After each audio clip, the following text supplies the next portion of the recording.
자, 반갑습니다. 우리가 지난 시간에는 세계 4대 문명 중에서 두 개 배웠었죠. 메소포타미아, 뭐 개방적 지형 이런 얘기 했었던 메소포타미아, 그 다음에 반대로 폐쇄적 지형 이런 얘기 했었던 이집트. 이렇게 두 개 봤었을 거예요. 그죠? 이번 시간에는 남은 두 개, 인도와 중국을 한번 차례로 보도록 하겠습니다. 일단 먼저 인더스강 유역의 인도 문명인데요. 당연히 인더스강이겠죠. 인더스강을 따라서 문명이 발전을 했고, 그래서 이제 인더스강이 뭐 이런 식으로 흐르면 그 인더스강 주변에 작은 규모의 도시 국가들이 여러 개 생겼다 이런 의미예요. 그리고 우리가 알고 있는 세계 4대 문명의 공통점들. 그래서 이 강을 더 넓게 쓰기 위해서 관계 공사를 하고, 관계 공사가 진행되는 과정에서 지배층이 생기고, 그 지배층이 청동기와 어떤 신을 이용한, 그죠? 그런 자기의 지배력을 보여주고, 무슨 신권 정치를 하고, 그런 모습들이 여기도 공통적으로 보여지고요. 그다음에 모헨조다로, 하라파 이런 도시 국가들이 건설이 되는데, 사실 우리가 생각해 보면 메소포타미아나 이집트 배울 때는 도시 국가 이름을 따로 외워달라는 얘기는 안 했었단 말이에요. 근데 여기는 그 얘기를 하고 있죠. 그래서 이렇게 노란색으로 되어 있다는 건 여러분들한테 이 이름을 기억해 달라고 얘기하는 거예요.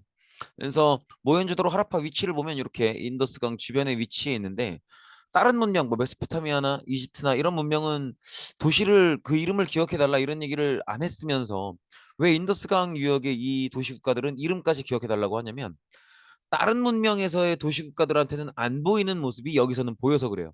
그게 뭐냐면 보통 도시 국가가 만들어진다고 하면 강이 이렇게 있으면 강 주변에 사람들이 조금씩 모여 살겠죠. 그래서 처음엔 이렇게 몇 명 안 모여 살다가 조금씩 인구가 늘어나고 또 필요한 시설을 짓고 하면서, 보통의 도시 국가들은 조금 했다가 점점 커지는 느낌이란 말이에요. 근데 인더스강 유역의 요 두 도시 있죠. 모헨조다로, 하라파. 요 도시들은 아니에요. 발굴을 해보니까 사전에 설계된 느낌이 너무 강해요. 일단 규모도 상당히 큰데, 이 큰 규모의 도시 국가가 구역이 정확하게 나눠져 있어요. 그리고 그 구역을 연결하는 길들이 너무 깔끔하게 직각으로 연결돼 있다는 거죠. 이런 건 사전에 도시를 전체 규모부터 그 안에 각 구역까지 명확하게, 어디는 뭐 주거구역, 어디는 상업구역, 어디는 관청구역 이런 식으로 명백하게 설계해 놓지 않으면 이런 구조가 안 나와요. 그러니까 다른 문명의 도시국가와 다르게 인더스강 유역의 모헨조다로, 하라파 이 두 개의 도시국가는 사전에 어떤 설계된 태로, 설계된 그 형태대로 계획 도시 계획 건설되었을 그럴 가능성이 높다 이렇게 보이는 거죠. 그래서 다른 문명권에서는 자연스럽게 발전해 나가고 규모가 커져가는 모습인데, 인더스강 유역의 모헨조다로, 하라파 이 두 개의 도시 국가는 사전에 딱 설계된 규모 안에서 철저하게 계획된 대로 건축된 모습이 보이기 때문에 좀 기억해 달라 이런 얘기를 하는 거고요. 그다음에 도구는 당연히 청동기를 쓰고 있고요. 문자는 기본적으로는 그림 형태이기 때문에 그림 문자인데, 그림 문자라고 하기보다는 인장 문자라는 표현을 좀 더 기억을 해주세요. 여기 이제 어, 도장 뭐 이런 의미예요. 그러니까 새긴다는 의미예요. 새긴다는 의미. 아이고, 새긴다는 의미예요. 이게 이상한데, 그죠? 그죠? 이렇게 해서 새긴다는 의미입니다. 새긴다. 이게 딱 사진 보면 딱 티가 나는데, 그림이긴 그림인데 판화처럼 새기고 있죠. 그래서 이걸 도장처럼 찍을 수 있게 만들어 놓는다. 그래서 인장 문자라고 합니다. 애석하게도 해석은 안 되고 있어요. 그리고 요 얘기가 나오고 있어요. 인더스강 아라비아해를 통해서 메소포타미아 문명권과도 교역을 했었다. 근데 이게 이제 이 문장만 보면은 아, 교역했었나 보다 하잖아요. 그리고 조금 더 생각해 보면 뭐 그렇게 멀지 않았나 보다 이런 생각이 드실 텐데, 아니에요. 생각보다 거리가 좀 됩니다. 보시면 요게 이제 구글 맵에서 가져온 지도인데, 어 여기 물가 보이시죠? 여기가 인더스 강이에요. 여기가 인더스 강이고, 음 그리고 여기가 이제 메소포타미아 문명권이에요. 여기가. 그러니까 상당한 거리가 있죠. 상당한 거리가 있는데, 아니다. 잠깐만. 여기가 이제 인더스강 유역이에요. 아무튼 상당한 거리가 있는데, 요렇게 인더스강 빠져나와서 아라비아해를 통해서 이런 식으로 교육이 이루어졌다는 거예요. 그래서 상당한 거리가 있음에도 불구하고 이 오래된 시대에 교역이 있었다. 이렇게 봐주시면 되겠죠. 뭐 특이한 모습이라서 한 번쯤 받으시는 것도 괜찮을 것 같아요. 근데 뭐 이 사실이 뭐 엄청 중요하다 이렇게는 말 못하겠어요. 근데 아무튼 간에 그렇다는 거죠. 그다음에 아리아인의 등장인데, 여기서 여러분들이 많은 의미를 뽑아내 주셔야 돼요. 이 제목만 보고도. 자, 보세요. 인도가 있고 이렇게 인더스 강이 흐르잖아요. 그러면 여기 강이 되게 농사를 잘 되게 만들어 줄 거 아니에요. 그러니까 누가 봐도 욕심 나는 땅이라고. 그러니까 문명이 발전했겠죠. 그래서 인더스 문명에는 아마도 되게 많은 다른 민족들이 쳐들어 왔었을 거예요. 근데 우리가 그걸 다 배우진 않죠. 왜? 다 격퇴했으니까. 이해되시겠죠? 근데 얘들은 배운단 말이야. 그럼 그 이유가 뭐겠어요? 얘들은 아리아인들은 인더스 문명에 들어와서 얘들을 상대로 싸워서 이겼다는 거죠. 그래서 인더스 이 지역을 지배하는데 성공한 거예요. 그러니까 우리가 배우는 거야. 이해되시겠죠? 근데 한 번 더 생각을 해봐야 되는 게 아리아인들은 딴 데서 온 애들이죠. 얘들은. 그럼 아리아인들이 원래 살던 데서 있는 이 아리아인들이 싹 다 왔겠어요? 아니란 말이에요.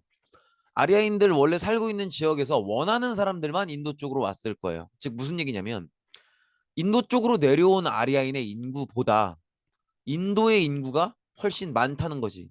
즉 아리아인들은 얼마 안 되는 인구에도 불구하고 압도적으로 많은 수의 인도인들을 싸워서 이긴 거예요.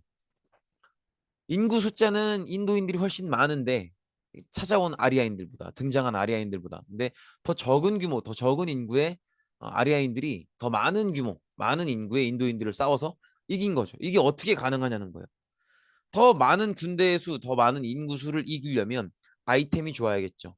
그래서 기존의 인도 문명은 당연히 4대 문명에 속하니까 청동기일 거 아니에요.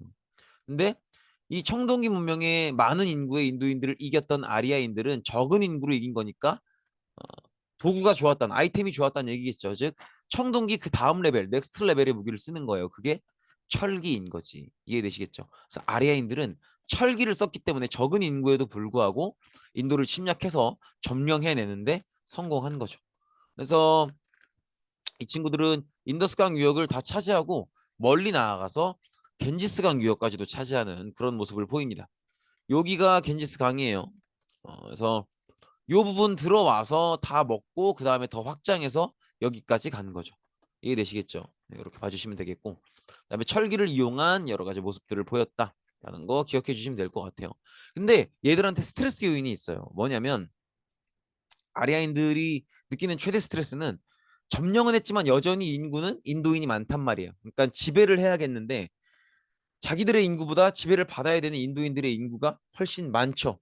그러니까 인도인들이 정말 어떤 대규모로 반항심을 가지면 아리아인들이 그걸 감당하기가 힘들 수도 있겠다라는 스트레스 요인이 아리아인들한테는 있는 거예요. 그래서 아리아인들은 적은 인구지만 지배를 하고 있는, 그러니까 아리아인들이 지배하는 입장에서 더 적은 인구지만 지배를 받고 있는 인도인들보다 본인들이 훨씬 더 우월하다라는 걸 보여줘야 돼. 이해되시겠죠? 얼마 안 되는 아리아인들이 훨씬 많은 인도인들을 지배를 해야 된단 말이에요. 그럼 이 얼마 안 되는 아리아인들은 우리가 얼마 안 되지만 너희들보다 훨씬 우월해. 이걸 보여주고 이 인식을 유지시켜야 돼요. 그래서 적용하는 게 신분제입니다. 신분제. 그래서 신분제를 보면 이렇게 나와 있죠. 브라만 사제자. 여기서 말하는 사제자는 성직자를 얘기하는 거예요. 성직자. 그래서 이런 식으로 사제는 성직자다. 성직자라는 거 기억해 주시면 되겠고요. 그 다음에 잠시만요. 두 번째 신분은 크샤트리아, 무사고요. 세 번째 신분은 가장 평민이죠. 바이샤, 농민 혹은 상인이 여기에 들어갑니다. 그 다음에 수드라, 노예죠. 불가촉 천민은 하리잔이라고 하는데 여기까지는 뭐 기억 못 하셔도 되고 요 네 개를 꼭 기억을 해주세요. 요 네 개. 각 신분의 명칭과 역할을 다 기억을 해주셔야 돼요. 그렇고 이 카스트 제도의 진짜 특이한 점은 뭐냐면 보통 어느 나라의 최고위 가장 높은 자리는 왕이잖아요. 왕이 여기에 들어가요. 그러니까 왕도 성직자보다 아래인 거야. 이해되시겠죠? 이게 이제 크게 두 가지 이유가 있는데 첫 번째로는 일단 왕을 왜 무사로 보냐면 인더스강, 겐지스강 이렇게 유역이 흐르면 되게 수많은 도시 국가들이 있을 거 아니에요. 그러니까 얘들이 서로 경쟁을 막 하겠죠. 그리고 이 경쟁을 하다 보면 전쟁도 날 거고 이 전쟁을 지휘하는 게 왕이잖아요. 그러니까 왕도 지휘하는 자, 즉 싸우는 자로 보는 거예요. 그래서 왕을 무사 계급에 놓는 거야. 일단 그거 하나도 있고 두 번째로 아리아인들이 등장하기 이전에 그 전에도 인도는 인더스 문명을 형성하고 있었으니까 아리아인들 등장 이전에도 이미 신분제가 있었겠죠. 요 아래 세 개가 그 신분이에요. 그리고 요 신분이 그대로 있는 상태에서 아리아인들이 등장해서 인도인들 점령하고 요 위로 그대로 올라가는 거예요. 그러니까 요 브라만들이 아리아인들인 거지. 이해되시겠죠? 아리아인들이 만든 신분제니까 본인들이 최상위 최상위 신분으로 바로 그냥 올라가는 거예요. 이해되시겠죠? 이런 구조라고 보시면 되겠다. 그래서 브라만, 성직자, 크샤트리아, 무사, 왕도 여기에 들어간다. 그다음에 평민들, 바이샤, 농민, 상인, 그다음에 천민들, 수드라 꼭 이렇게 기억을 해주시면 되겠습니다. 그리고 진짜 특이한 점은 이 카스트 제도가 이렇게 오래된 건데 아직도 카스트 제도가 문화적으로는 남아 있어요. 물론 인도는 지금은 민주주의 국가고 만민 평등을 외치고 있지만 그래도 문화적으로 남아 있다는 거예요. 그걸 알 수 있는 게 그 지금 여러분들 보고 계신 게 요 예능 있죠. 요 예능이 요게 지금은 안 하는데 JTBC에서 비정상회담이라고 해서 우리나라에 들어와서 공부하고 있는 외국인 유학생들을 데려다가 이제 여러 가지 토론도 해보고 또 각자 자기 나라의 어떤 문화도 소개해주고 이런 프로그램이 있었는데 거기서 이제 지금 우리나라에 유학 온 이분이 자기 친구가 수드라 계급이라는 거죠. 그래서 그 친구가 겪는 여러 가지 어려움들을 얘기해주고 있는 거예요. 이 얘기는 카스트 제도가 아직까지도 남아 있다는 거지. 근데 이 카스트 제도는요, 보세요. 지금 최상위 계급이 브라만인데 얘들이 성직자죠. 왜 이렇게 되냐면 카스트 제도를 정당화할 때, 그러니까 카스트 제도가 맞는 거야 이렇게 설명할 때 뭐를 이용하냐면 종교를 이용해요. 그 종교가 브라만교예요. 이해되시겠죠? 브라만교고 이 브라만교의 경전이 베다예요. 그러니까 이제 여러 가지 종교적 신께서 하셨다는 말씀, 뭐 신의 여러 가지 행동들, 이 종교에서 지켜야 될 규율들, 뭐 이런 것들을 모아서 적은 게 경전이죠. 기독교의 경전은 성경이죠. 브라만의 경전은 베다인데 일단 요거는 눈치채셨을 거예요. 종교 이름이 브라만교인데 카스트 제도의 가장 높은 신분의 이름도 뭐예요? 브라만이죠. 그러니까 이제 아리아인들의 신분인 브라만, 이 브라만들이 주도하는 종교가 브라만교인 거죠. 이 브라만교의 경전인 베다의 내용을 보면 요걸 강조해요. 윤회. 윤회라는 게 뭐냐면 이렇게 쓰는데 이게 돌회자예요. 그러니까 윤회는 사람이 죽으면 사람이든 뭐든 간에 생명체가 죽으면 죽음으로 끝이 아니고 무언가로 다시 태어난다는 거예요. 근데 뭘로 다시 태어날지는 몰라. 다만 지금의 삶이 나중에 내가 환생할 때 다시 태어날 때 뭘로 태어날지를 결정하는데 영향을 끼친다라고 설명하는 거예요. 근데 이 윤회의 논리로 카스트 제도를 정당화시키는 거야. 어떤 식이냐면 지금의 삶이 죽은 뒤에 뭐가 될지를 설명하는 것도 물론 있지만 그거보다 더 중요한 게 지금의 삶을 전생으로 설명하는 거예요. 네가 수드라 따위밖에 안 되는 이유, 내가 이 높은 브라만인 이유, 다 전생의 삶의 차이 때문에 그렇다. 네가 수드라 따위밖에 안 되는 이유는 네가 엉망진창으로 살아서이기 때문인 거고, 내가 지금 이렇게 드높은 브라만이나 되는 존경받는 계급인 이유는 내가 전생에 사람들한테 도움도 많이 주고 잘 살았기 때문에 이런 좋은 신분을 유지하는 거다. 이렇게 얘기하는 거죠. 이해되시겠죠? 여러분들이 근데 듣기에도 조금 이걸 받아들인다고 이런 생각이 들죠. 그래서 아니나 다를까 비판이 나옵니다. 비판이 나오는데 이게 누구한테서 비판이 나오는 거냐면 잘 보세요. 인더스강 이렇게 흐르면 많은 도시국가들이 있다 그랬죠. 이 많은 도시국가들 중에서 어떤 한 도시국가가 성장해 나가는 모습을 한번 봅시다. 그러면 일단 이 도시국가는 성장하기 위해서 막 다른 나라 영토도 정복하고 막 하겠죠. 그래서 이런 모습이 벌어져요. 여러 나라들이 등장하고 또 서로 대립하면서 전쟁을 반복하는 모습들이 보이는데 가만 보시면 이 전쟁을 반복한다는 거, 즉 누가 활약한다는 거예요? 크샤트리아가 활약하는 거죠. 무사 계급인 크샤트리아, 특히나 왕이 활약을 하는 거죠. 그럼 두 번째 줄 보시면 농업기술, 상업이 이런 것들이 발전한다고 해요. 근데 이건 따로 뭐 이유를 생각하실 필요가 없는 게 사람이니까 당연한 거죠. 농사를 짓더라도 조금 더 영리하게, 조금 더 효율적으로 짓고 싶겠죠. 그러니까 이런저런 고민들을 하겠죠. 근데 그 고민을 하는 사람들, 그 고생을 하는 사람들이 계급적으로는 누구예요? 바이샤죠, 바이샤. 그러니까 가만 생각해 보면 이 어떤 도시국가가 발전해 나감에 있어서 실제로 그 역할을 주도하는 건 영토를 넓히고 나라를 지키고 맞서 싸우고 그건 크샤트리아가 하는 거고 그죠. 그다음에 농업기술 상업 발전시켜서 경제 발전시키는 건 바이샤가 하는 거예요. 이해되시겠죠? 그러니까 국가 발전을 주도하고 고생하는 건 목숨 바쳐 싸우는 크샤트리아, 땀 빠지게 일하는 바이샤 얘들이라고. 얘들이 고생해서 국가의 규모를 키우고 발전시키는 건데, 근데 막상 가장 좋은 대접은 누가 받아요? 브라만이 받는단 말이야. 브라만 계급이. 그러니까 크샤트리아나 바이샤가 볼 때는 이 상황이 조금 납득이 안 된다고 보이는 거죠. 그래서 최고의 신분, 성직자 신분인 브라만을 비판하는 거예요. 그 과정에서 나온 종교가 불교예요.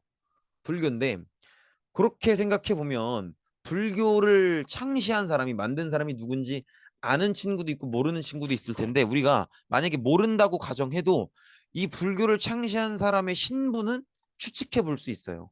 일단 브라만은 당연히 아닐 거고요. 그죠? 브라만을 비판하는 과정에서 나왔으니까 크샤트리아 아니면 바이샤일 거예요. 그렇죠? 근데 크샤트리아와 바이샤가 있으면 둘 중에 누가 더 약간 리더의 역할을 하겠어요?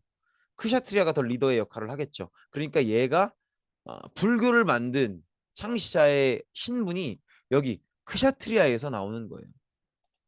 여기 크샤트리아에서. 그래서 불교라는 종교 자체가 브라만을 비판하는 과정에서 나온 거고, 그렇기 때문에 브라만을 비판하는 신분인 크샤트리아와 바이샤 중에서 조금 더 리더 계급에 있는 크샤트리아가 사람들이 자기를 따르게 함으로써 불교를 만든 거다. 그래서 불교를 만든 사람이 이 사람이에요. 고타마 시타르타인데, 이 사람은 기본적으로 뭐라고 돼 있어요? 왕족이라고 돼 있죠. 즉 왕족이라고 하는 건 즉 어디에 들어간다 그랬어요? 크샤트리아에 들어간다 그랬죠. 이 지점을 꼭 생각하실 필요가 있습니다. 근데 우리가 앞서 봤던 거에 따르면 브라만교를 비판하면서 불교가 나온 건데, 브라만교의 교리의 핵심은 그 경전, 배달하는 경전 내용의 핵심은 윤회란 말이에요. 윤회. 그러면 이 윤회를 강조하는 브라만교를 비판하는 불교는 윤회를 인정을 할까요? 안 할까요? 안 할 것 같은데 합니다. 근데 이 되게 깊이 있는 종교 철학이라서 윤회를 인정은 하는데 거기서 한 걸음 더 나가요. 무슨 얘기냐면 윤회라는 게 있긴 있는데 이 윤회 뭐 죽으면 다시 태어나고 죽으면 다시 태어나고 죽으면 다시 태어나고 그걸 벗어날 수 있다고 해요. 뭐를 통해서? 깨달음을 통해서. 그래서 깨달음을 얻으면 윤회를 벗어날 수 있다. 즉, 이 무슨 얘기냐면 깨달음을 얻으면 부처가 될 수 있다는 거예요. 이해되시겠죠? 그래서 신기하게도 불교는요, 무신론적인 종교예요. 신이 있다라고 딱히 생각하지 않아요. 그러면 무슨 얘기냐? 부처님은 뭐냐? 부처님은 신이 아니고요. 그냥 사람이 깨달으면 부처가 되는 거예요. 그러니까 부처는 유일한 존재가 아닌 거예요. 깨달은 사람이 있으면 그 사람이 부처가 되는 거지. 이해되시겠죠? 그래서 불교를 믿는다고 하면 신께 기도드리는 그런 관념이 아니고, 신께 뭘 부탁하겠다, 기도드리겠다 이게 아니고 내가 부처가 되겠다는 거예요. 그리고 부처는 신적인 존재가 아니야. 깨달은 존재면 다 부처인 거지. 이해되시겠죠? 그래서 이런 논리로 브라만교를 비판하면서 쭉 성장을 해나가는데, 여기 이제 철학의 깊이가 있다 보니까 전 세계로 퍼지게 되죠. 그래서 지금은 세계 3대 종교 중에 하나로 발전을 했죠. 세계 3대 종교 뭐 뭔지 아시죠? 음, 일단 뭐 방금 배운 불교가 있고요. 그 다음에 우리나라에서도 많이들 믿는 기독교가 있죠. 그래서 아마 기독교 얘기 들으시면 기독교랑 천주교? 근데 천주교도 기독교 품 안에 들어오는 거예요. 포함된 거야. 그리고 이슬람교. 이렇게 세 개가 3대 종교죠. 이렇게 보시면 되겠고, 그 다음에 이제 중국인데요. 중국은 기본적으로 황하강이죠. 근데 요거는 좀 제가 수업 시간에 학습지에 적어 놓으라고 했었는데, 우리가 4대 문명 이게 마지막이죠. 4대 문명 다 배우고 나면 그 다음엔 중간고사 볼 때까지 중국사만 배울 거거든요. 그래서 중국 지리에 대한 이해는 해 주셨으면 좋겠어요. 무슨 얘기를 하는 거냐면 중국이 이렇게 생겼거든요. 요 그림을 그려 주셨으면 좋겠어. 요쯤에서 이렇게 강이 흐릅니다. 요게 황하예요. 그다음에 이런 식으로 길게 강이 또 흘러요. 요게 양쯔강입니다. 뭐 또 따로는 창장강이라고 부르기도 해요. 근데 그 둘 중에 여기서 먼저 문명이 발달했다는 거죠. 신석기 문화가. 그럼 양쯔강은 왜 안 되냐? 우리나라 이렇게 있거든요. 즉 양쯔강이 황하보다 더 따뜻해요. 그러니까 식물이 더 잘 자라. 그럼에도 불구하고 양쯔강이 아니고 왜 황하에서 먼저 문명이 발생했냐? 양쯔강 식물 잘 자란다 그랬죠. 너무 잘 자라는 게 문제예요. 다 밀림이야, 밀림. 완전 숲이에요. 그러니까 이 지역을 개발하려면 숲부터 밀어내고 해야 돼. 근데 그게 시간이 걸리는 거죠. 그래서 여기보다는 여기가 먼저, 황하유역이 먼저 문명을 발전시켰다. 이렇게 보시면 되겠고, 우리가 알고 있듯이 뭐 관계공사, 지배층의 발생, 청동기 활용 이런 것들이 다 똑같이 이루어지고요. 그래서 이런 모습들, 이렇게 조그만 규모의 국가가 나타나기도 합니다. 그렇고 여기 이제 요거는 그냥 어떻게 보면 지나가는 얘기인데, 원래 중국 최초의 국가는 기록에 따르면 하나라라고 해요. 근데 우리가 역사 시간에 역사란 무엇인가 할 때도 배웠지만, 역사 연구가 이루어지는 방식은 기록에 어떤 내용이 나와. 그럼 그 내용을 입증해주는 유물이 현장에서 나와줘야 돼요. 그래야 이제 실제라고 인정을 하는데, 하나라는 기록에는 나와요. 뭐 사마천의 사기나 이런 기록에는 나오는 나라인데 마땅히 유적을 발견하지 못하고 있었어요. 그러다 1990년대 후반 2000년대 들어와서 그때 가서야 조금씩 하나라의 수도로 추정되는 여러 가지 유적지들이 발견이 됩니다. 그리고 그게 연구가 이제 많이 이루어져서 2020년대 넘어와서야 이제 거의 하나라가 기록에만 있는 허구의 나라가 아니라 실제로 있는 나라일 가능성이 높겠다. 이런 생각을 이제서야 하고는 거여서, 그런 단계여서 하나라는 어쨌든 중국 최초의 국가긴 하지만 우리가 수업 시간에 다루기에는 조금 불안한 면이 있다. 그래서 우리가 수업 시간에 배우는 첫 나라는 상나라가 될 겁니다. 역시 다른 문명권처럼 무기는 청동기를 쓰는데, 근데 좀 다른 특징이 있다면 수준이 굉장히 높아요. 그래서 청동기를 놓고 청동기를 썼다라고 단순하게 얘기하면 메소포타미아, 이집트, 인더스 4대 문명이 다 들어가요. 근데 청동기를 놓고 수준이 매우 높았다, 매우 아름다웠다, 뭐 이런 표현이 나오면 그러면 중국 상나라라고 봐야 돼요. 보시면 느낌 올 거예요. 요것도 뭐 예쁜지 모르겠지만 만들기 어려워 보이죠. 요건 뭐 말할 필요도 없죠. 너무 까다로워 보이죠. 요것도 그렇고, 그죠? 그래서 굉장히 이런 것들도 만들 줄 아는 수준 높은 청동기 기술을 가지고 있었다라는 걸 볼 수 있고, 또 다른 특징이 얘들은 청동기에다 이렇게 글자를 새겨요. 그래서 이 청동기를 누가 만들었고 누구한테 준 거고 왜 준 거고 그때 상황이 어땠고 이런 것들을 이런 그릇에 새겨 넣어서 기록으로 남기는 그런 모습을 보여주기도 합니다. 그리고 역시 농사를 짓기 때문에 달력을 굉장히 중요시 여기고요.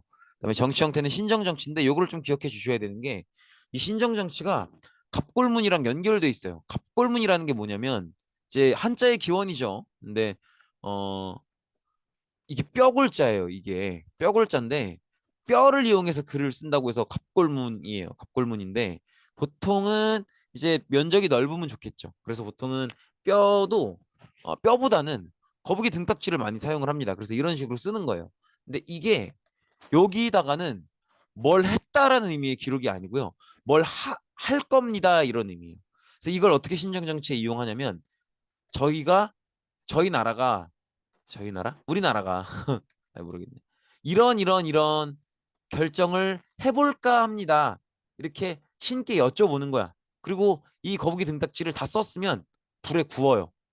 불에 구우면 수분이 날아가면서 이렇게 새겼던 부분들 사이에 금이 쭉쭉쭉 가게 됩니다. 이런 식으로. 그러면 어느 금이 얼마큼 갔고 어느 각도로 갔고 요걸 보고 신의 뜻을 알아보겠다는 거예요. 즉 거북이 등딱지를 구웠을 때 어떤 줄이 어떻게 갈라지느냐, 그게 어떤 의미이냐, 이걸 해석할 수 있는 건 왕밖에 없다고 보는 거지. 그런 식으로 신권 정치를 이어가는 모습을 보입니다. 그리고 상나라 다음에 등장한 나라가 주나라인데, 어, 원래 주나라는 여기 조그맣게 있던 나라였는데 여기서 이제 규모를 키우면서 상나라까지 먹은 거죠. 그래서 이만큼 전체가 이제 주나라의 영토가 됩니다. 근데 주나라 역사는 가장 중요하게 기억하셔야 될 게 이거예요. 봉건제. 봉건제라는 게 뭐냐면 지금 여기가 수도죠. 근데 여기서 전국을 다 다스리기에는 너무 수도가 치우쳐져 있기도 하고 그것도 있지만 결정적으로 너무 넓죠. 너무 넓단 말이에요. 이해되시겠죠? 그래서 그때는 지금처럼 뭐 기차가 있거나 비행기가 있거나 카톡이 있거나 그렇지 않으니까 교통통신이 다 어렵죠. 그러니까 여기 호경 수도에 있는 왕 입장에선 전국을 다스리기가 어렵기 때문에 믿을 만한 사람을 보내야 돼요. 가장 믿을 만한 사람이 가족이겠죠. 그래서 왕족을, 보통은 아들들을 제후로 임명해서 보냅니다. 그래서 어떤 식이냐면, 자, 왕이 있어요. 왕이 아들들을 낳습니다. 뭐 1, 2, 3, 4, 5 이렇게 아들들을 낳아요. 그러면 첫째 아들은 자기가 죽으면 왕위를 계승받아야 되니까 수도에 남겨두고요. 나머지 아들들한테 요 지역을 떼주는 거야. 이런 식으로. 너는 여기를 다스리거라, 너는 여기를 다스리거라, 너는 여기를 다스리거라 이런 식으로 떼주는 거죠. 그래서 봉건제는 왕이 자기 왕족들을 제후로 임명해서 제후가 된 상태에서 수도로부터 멀리 떨어져 있는 지역을 각자 맡은 지역을 다스리도록 하는 그런 게 이제 봉건제다 이렇게 보시면 되는데 결국 이제 주로 아들들을 보내니까 굉장히 혈연 중심적인 거죠. 근데 이게 문제가 뭐냐면 이게 이렇거든요. 어, 왕이 있고 쭉 아들들이 있으면 첫째 아들은 수도에 그냥 둬서 본인 죽었을 때 계승 받는 거고 둘째, 셋째, 넷째, 다섯째 아들은 각자 이제 봉건제에 의해서 이걸로 임명이 되죠. 제후로 임명된 상태에서 자기가 맡은 지방으로 가서 그 지역을 다스린단 말이에요. 이해되시겠죠? 근데 이게 자 제후가 얘도 죽을 때가 올 거 아니에요. 그러면 얘가 자기 아들한테 자기 영지를 물려줘요. 근데 아들이 여럿이다. 그럼 이것도 다 나눠줘야 돼. 그러다 보니까 어떤 문제가 생기냐면 이 점점점 왕가의 첫째들의 가문과 나머지 요 봉건제 제후들 요 사이가 멀어지기 시작합니다. 그러니까 왕과 제후 사이가 멀어지기 시작하는 거죠. 이해되시겠죠? 그래서 왕과 제후들의 사이가 조금씩 멀어지기 시작하면서 어 그러니까 이런 느낌이라고 보시면 돼요. 왜 여러분들 결혼식 하시면 나는 모르는 어른인데 어머니 아버님이 이렇게 인사해 너의 누구셔 뭐 이런 식으로 하죠. 그러면 여러분들이 엄마가 시키니까 인사를 하긴 하지만 솔직히 되게 어색하잖아요. 모르는 사람이니까. 마치 그 관계처럼 되는 거예요. 그래서 수도의 왕 첫째 아들들 요 라인이랑 제후가 돼서 지방의 땅을 받고 거기를 다스리러 가는 요 제후들이랑 점점 관계가 벌어지기 시작하는 거죠. 이해되시겠죠? 그래서 봉건제의 운명은 무조건 뭐다? 무조건 분열이에요. 분열. 이해되시겠죠? 그래서 이 분열이 이제 주나라를 굉장히 힘들게 만든다. 이렇게 보시면 되겠죠. 네, 고생 많으셨습니다. 오늘은 여기까지입니다.